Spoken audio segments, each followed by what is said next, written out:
What is? Well, first of all, the testing is a very important part of an answer, but part of it. But I think the real question is what kind of testing, when, where, and how.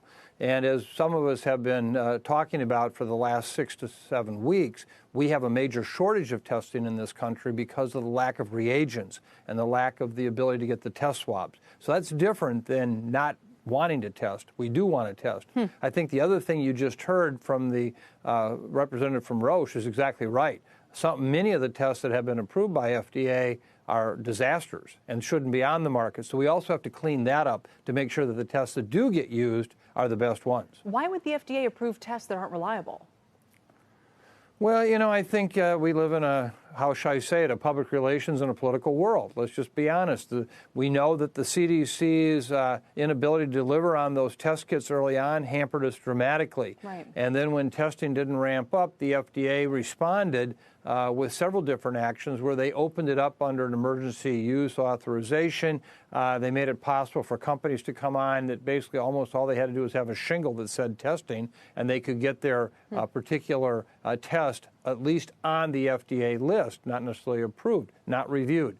That has to change. It's the wild, wild west in testing. We've got to clean that up at the same time that we're doing everything to assure that these reagents and that these other chemicals and so forth we need for these tests can be acquired by the states and the companies doing the testing out there in the states. Right. So you're basically saying that testing could be the way to reopen if we had it at a big enough scale. And to me, it's an almost unimaginable scale if you have a company basically testing everybody every day as to whether they are able to walk through the door or not. But on the issue of why we don't have enough, you've mentioned the word reagents a couple of times. There's a shortage of chemicals for these tests. Is that right? Who produces them?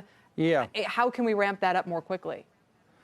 Well, think about just the very brief history here. Before the Wuhan outbreak occurred in December, you know, the world was being supplied by a normal manufacturing process of these reagents. You might call that the garden hose. After Wuhan happened and we started seeing the major testing in China, the industry had to respond, in a sense, with a garden hose to now a fire hose kind of level. But then when the whole world caught on fire with COVID virus, then at that point, the world wanted testing, and suddenly the need for these reagents were absolutely unprecedented, and we just didn't plan or couldn't plan for that. We didn't have the kind of manufacturing capacity. So now what we're trying to say is we need a Marshall Plan. We should have had one 8 weeks ago to say, you can anticipate this. We need to figure out how to get as many of these reagents made, and not just in the United States. Remember, the whole world wants these. We're competing against a world market, and so that's what happened. It didn't occur. Instead of what we heard day after day after day at press briefings, there's enough testing now, there's enough testing now, there's enough testing now. I think now that you've heard from 50 governors, they'll all tell you there isn't enough testing, and reagents and the swabs are the problem. So while we face all of these challenges, we also know we're facing a potential economic depression and a shortage of grocery supplies if this country is not reopening or staying open to some extent. What would you say is most important to support those efforts? Does it come from the healthcare, the hospital system? Does it come from even the basic personal protective equipment? What, you know, the testing issue aside, what else is needed here to make working as safe as possible for everybody? There are three major points we need. With these, we can do a lot. One is we have to have the testing available, the PCR testing, and we should be testing sick people, not big surveys, but as Willie Sutton once said, why did I rob banks? Because that's where the money is.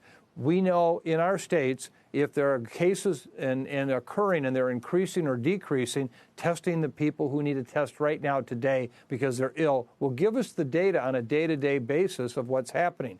Number two, we have to make sure that our hospitals have the capacity to respond to a surge. So if we do miss it and we don't have the timely response that holds down a comeback of the virus, these hospitals can handle it. And that's not just supplies for patients, it's also protective equipment for healthcare workers. And the third thing we need is we need to have public health agencies that have these other kinds of surveillance programs, we call them syndromic surveillance, looking for people who comes to the emergency room, who has influenza-like illness, all good measures of something happening. If we have those, then we can do the brake and the accelerator combination that will help us do the reopening and at the same time help us know, wait a minute, as things are starting to pick up, we just don't have all of that put in place. Yeah. And that's where I have a real concern. Absolutely, and very well articulated. Michael Osterholm.